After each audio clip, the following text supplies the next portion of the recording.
The Federal Constitutional Court in Karlsruhe, the court guardian of the basic law, was established in 1951. It is a court for all citizens. Anyone who believes that their fundamental rights have been violated can take their case to Karlsruhe after having exhausted all remedies and possibilities of appeal before the ordinary courts. The Federal Constitutional Court also acts as a court for state matters, hearing disputes between the Federation and the federal states, the Länder, parliamentary disputes or disputes between constitutional organs. Like the Constitution itself, the Federal Constitutional Court moves with the times. It is a living and learning institution. As guardian of the Constitution, it faces new challenges time and again. In taking on these challenges, the court forms part of a multi-level cooperation with international courts and with other constitutional courts in Europe and beyond. Many people expect a lot from this court. The post room is kept busy sorting all incoming mail and fax, as the court receives more than 7,000 constitutional complaints and other matters every year. Fully qualified lawyers working for the court sort and assess all new submissions within 24 hours. If a submission has evident flaws, court staff with special legal training inspect the matter more closely. They examine whether a constitutional complaint meets all requirements that must be fulfilled for the court to render a decision. If the complaint has no prospects of success because certain legal requirements are not met or because the matter is clearly inadmissible, they send a letter to the complainants informing them of these shortcomings. If complainants do not respond within 5 years, the files are destroyed. This happens in quite a few cases. All other cases are forwarded to the Senate competent for the matter in question. The files are assigned to a justice within the Senate. This allocation of cases follows predetermined rules. Each justice is assisted by 4 judicial clerks, highly qualified lawyers themselves. Judicial clerks are mostly judges and prosecutors seconded from the ordinary courts or legal officers from the public service, and they usually have several years of professional experience. They prepare the cases for their justices, assisting them with their caseload. Das macht natürlich Spaß, an politisch relevanten Verfahren zu arbeiten. Ich bin Strafrichterin und arbeite hier jetzt auch im Strafrecht. Die Arbeit zusammen mit der Verfassungsrichterin, für die ich arbeite, das motiviert mich auch sehr, jemanden mit so viel Erfahrung in dem Arbeitsalltag zu sehen. Da lernt man viel. Und auch dieser Austausch mit den Kollegen, das motiviert einen schon auch einfach, dass man viele Kollegen aus ganz Deutschland hat, die alle ein bisschen andere Ansichten haben und auch andere Erfahrungen gemacht haben, dass man das alles teilen kann. Das macht richtig Spaß und motiviert auch bei der Arbeit. Mach's gut, ciao. Each decision of the court is a product of thorough work and preparation. Staff members have access to an in-house library and databases, allowing them to consult approximately 400,000 books and journals. They carefully research questions of law. A comprehensive report setting out all the facts and legal issues is drawn up for each case in the form of an internal memorandum, which concludes with a proposal as to the court's decision. Yet the final decision is for the justices to make in the chambers or the senates. The internal mail service therefore delivers the files to the reporting justice, who reviews the files. She then has to consider whether to move forward with the decision proposed in the report. At this stage, the justices usually examine the matter further. They add their comments and amend or even revise the case report. Jede Akte ist fast so etwas wie eine Blackbox. Manche sehen sehr dünn aus und man denkt, man könne sie jetzt noch kurz vor Feierabend erledigen. Und dann taucht ein größeres Problem darin auf und man sitzt lange Zeit daran. Manchmal sehen Akten furchtbar dick aus und man denkt, oh Gott. Und man ist mit dieser Akte viel schneller fertig, als man vielleicht am Anfang dachte. Alleine wäre das als Richterin hier schlicht und ergreifend nicht zu bewältigen.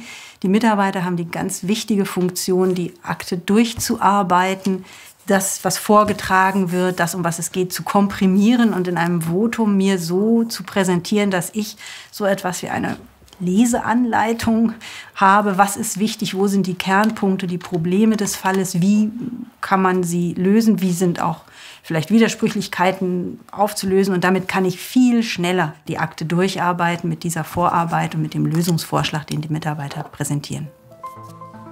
The justices discuss the cases with their judicial clerks to make sure that they look at the case from all angles and that they clearly understand what the complainants truly want.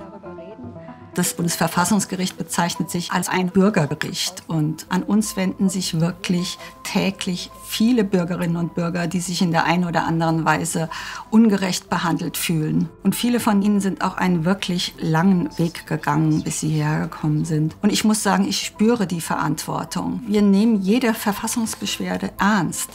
Das sieht man vielleicht jetzt nicht unbedingt, weil man ja nicht hinter die Fassade schauen kann. Aber wir bereiten wirklich jede Entscheidung gründlich vor und jede Verfassungsbeschwerde wird gelesen, alles wird gewogen und berücksichtigt und am Ende wird ein Gutachten gefertigt als Vorbereitung auf die Beratung. Und dann beraten wir zu dritt oder zu 8 im Senat und kommen zu einer Entscheidung. Erst dann. The court's 16 justices are divided into 2 senates. And there are precisely defined rules for the allocation of competence and the distribution of cases to each Senate and each justice. This ensures that cases are treated impartially. Nobody can pick a case. There is no discretion in how cases are assigned. Preparing a case for decision can take a long time.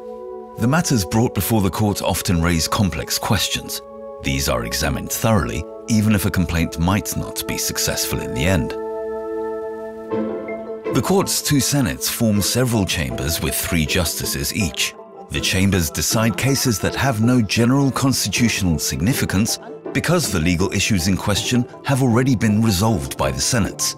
In practice, the chambers deal with the vast majority of cases.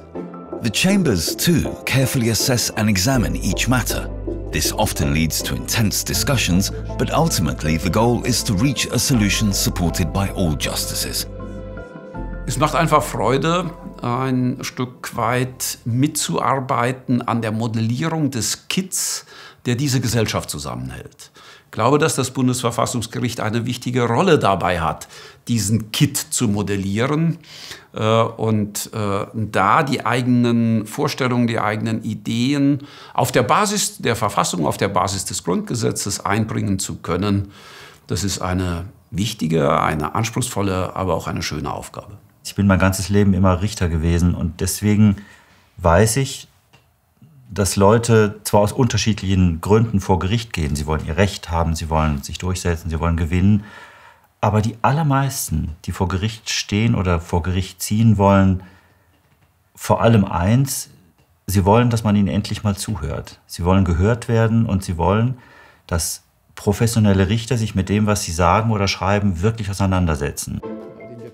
Decisions taken by a chamber must be unanimous. If the 3 justices on a chamber do not agree, the case must be decided by the Senate, sitting with 8 justices. And if they cannot agree, they can take the case to the plenary, consisting of all justices. In erster Linie ist es eine ganz, ganz spannende Arbeit, weil wir unglaublich unterschiedlich sind. Das ist ja auch die Idee hinter diesem Gericht. Es sollen individuelle und möglichst kluge Juristinnen und Juristen sein, aber wichtig ist, dass sie sich unterscheiden, dass jeder was ganz anderes hier einbringt. Und das Tolle daran ist, dass man an den Fällen, die wir bearbeiten, sozusagen merkt, dass alles, was jeder Einzelne hier mit einbringt, auch nötig und wichtig ist. The court is deliberately designed to ensure that different kinds of persons are chosen as members of the court. At least 3 justices on each Senate must be elected from the Supreme Federal Courts. The others often come from academia and legal scholarship, and some worked as politicians or lawyers before becoming justices. All members of the court must have distinguished expertise in law. Half of the justices are elected by the Bundestag and half by the Bundesrat. In both cases, a 2/3 majority is required. This ensures that it's not just the ruling majority installing their people on the court. The term of office is limited to 12 years without the possibility of re-election. Thus, the composition of the court is always in flux. Most decisions at the Federal Constitutional Court are taken by the 3 justice chambers. Major orders and judgments are rendered by the Senates, and very rarely a case is decided by the plenary, all 16 justices together. Whichever panel renders a decision, it always decides as the Federal Constitutional Court, and a decision is only rendered following thorough preparations and often long and extensive deliberations. Es ist sicherlich schon manchmal beglückend, auch wenn das Wort etwas altmodisch und hochgegriffen ist, wenn man sich zu 8 über schwierige Rechtsfragen auseinandersetzt und am Ende zu einem Ergebnis kommt, mit dem man zufrieden ist. Das ist manchmal ein mühsamer und auch langwieriger Prozess, aber wenn dann am Ende ein Urteil steht, das von allen 8 unterschrieben wird, dann ist das schon eine gute Erfahrung und zeigt einem, dass sich die viele Mühe lohnt. Denn wir stecken schon sehr, sehr viel Mühe und Arbeit in unsere Fälle. In matters that will have a significant impact on many people, cases that are set at a crossroads and would steer the course in one or the other direction, or disputes that concern the basic rules of democracy and the fundamental values of our Constitution, the court conducts a public oral hearing. Oral hearings sometimes go on for several days. They allow the court to hear experts and to discuss all aspects of a case with the parties to the proceedings. Once the justices have taken and signed a decision, court staff check one last time that everything is in order. This reading serves to find and correct even the tiniest mistakes, including punctuation. Finally, the work is done. Almost. The Federal Constitutional Court maintains close ties with many courts in Europe. In a judicial dialogue, these European courts cooperate to develop a common understanding of fundamental European rules and values. That is why significant decisions are translated, at least in excerpts, by the court's translation team, into English and sometimes also into French. Then the judgment is printed, bound and sealed.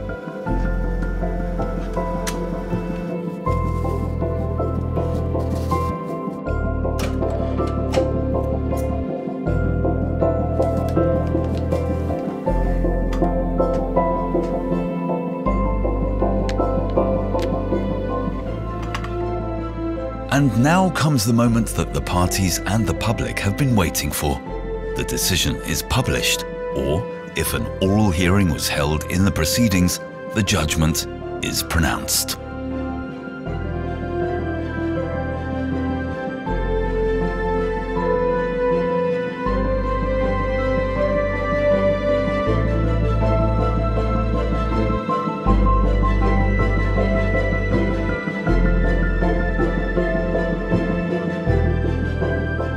Wenn man den Sitzungssaal betritt, spürt man die große Verantwortung, die mit der Tätigkeit am Bundesverfassungsgericht verbunden ist. Wenn man den Sitzungssaal betritt, schauen einen die Beteiligten an. Man spürt, wie wichtig für sie die Entscheidung ist. Wir wissen aber auch, die Entscheidung ist wichtig für viele andere Menschen. Das, was wir im Bundesverfassungsgericht entscheiden, findet nicht in einem juristischen Labor statt, in dem man austesten kann, sondern das ist für viele Menschen unmittelbar schicksalsrelevant. Bitte nehmen Sie Platz.